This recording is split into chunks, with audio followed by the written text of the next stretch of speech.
anbiya. Kamu anak pernah musurat, anak pernah menggeser. Bak perjuangan indah tu katanya. Hidup Tunku Umar.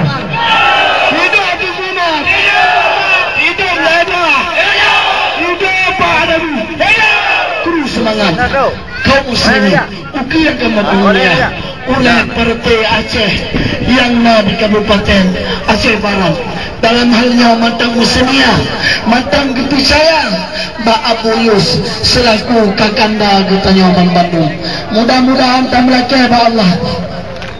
Allah begitu panjang umur Abu Yus, begitu karunia akan keturunan gelantoknya. Ada ganan syahid, nah darah yang mendengkeng dari darah ganan. Yang selanjutnya kata-kata kehormatan ketakdiman kamu kepada Kakanda dan Adinda Pak Dr. Hafiz Adami dan Adinda Stanurin. Uringnya bandua, uranya tepituri, uranya tepite.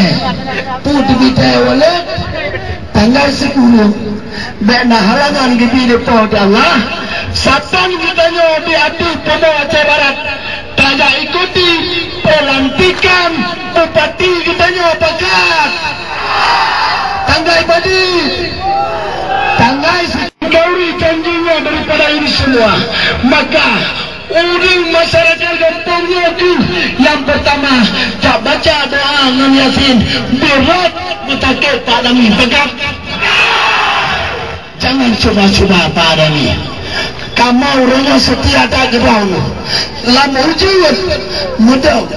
Lama hujan mudah. Menjadron lagi awak irian. Mama dulu akan persembahkan buah yang terbaik. Inilah perjuangan kami yang kena anak muda-muda ini. Kaum muslimin hamba Allah asal surga. Di dalam kita mengikuti kompetisinya, Allah ulang pulang. Cik di tengah jalan ini. Bak budak ke tengah jalan. Ada jika itu pun menang. Jika itu pun menang insya Allah. Ikaku di lagi.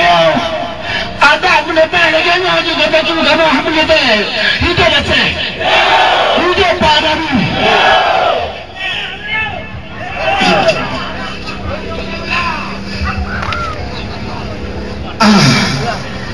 Untuk kita yang pastikan tu tengah tak pelakunya nisimak mendengar lu asal dari mana